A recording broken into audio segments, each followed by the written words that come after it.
Hi, thank you for viewing this discussion board video.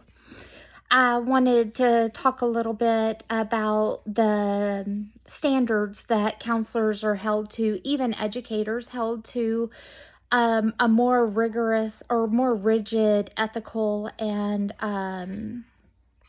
moral obligations that we have. In working with Sally, I would definitely have provided confidentiality. Had this been our first discussion, I don't know that I would have had consent from parents. As students come in to speak with the counselor and there's just a discussion that happens. If this had been a situation that had been going on for a couple of weeks, I would have received consent from parents to talk about this, to talk about the situation with Sally displaying signs of depression and wanting to harm herself, or expressing the idea that she wants to harm herself, not that she's actually tried. Once she had said to me that she wanted to harm herself, I would give her a suicide threat assessment and check the risk level of that.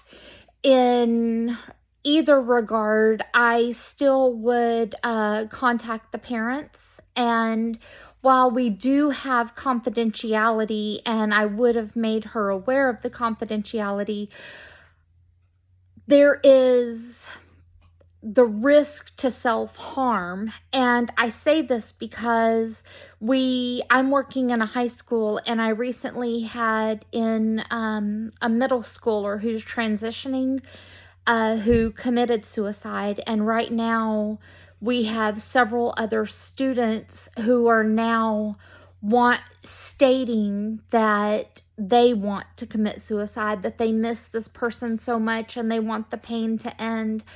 And the counselors have had this deeper conversation with the parents, and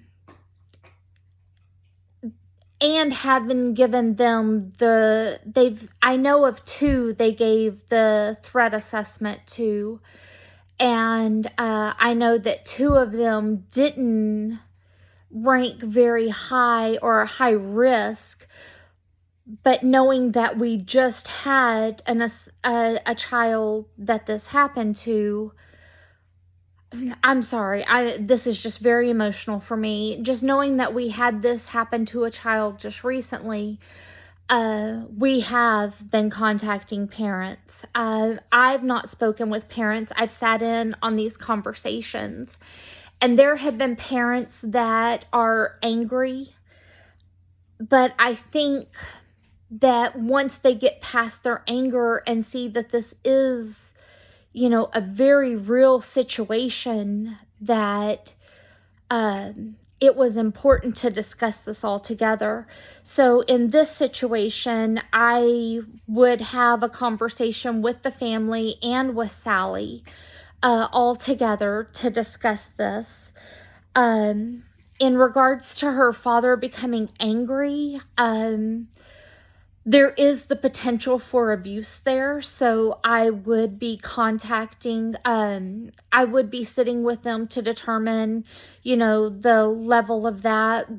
How has he displayed his anger in the past? Does this warrant a call to DHS?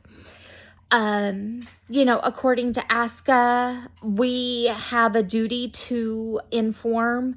We have a duty to confidentiality. We have a duty for consent, and all these are taken into consideration when working with her. But I still think that being placed in this situation now in my internship, that confidentiality would have to be broken, just because the risk. You may have a child who doesn't rank very high on the risk assessment and go home that night and things have changed, and now all of a sudden it is a high risk.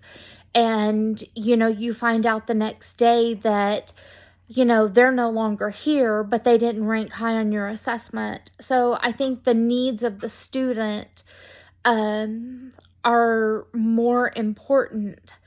And I would be speaking with them. And my legal and ethical considerations are confidentiality, consent,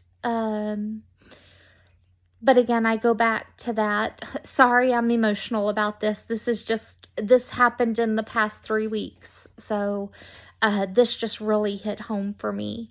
I hope y'all have a great day.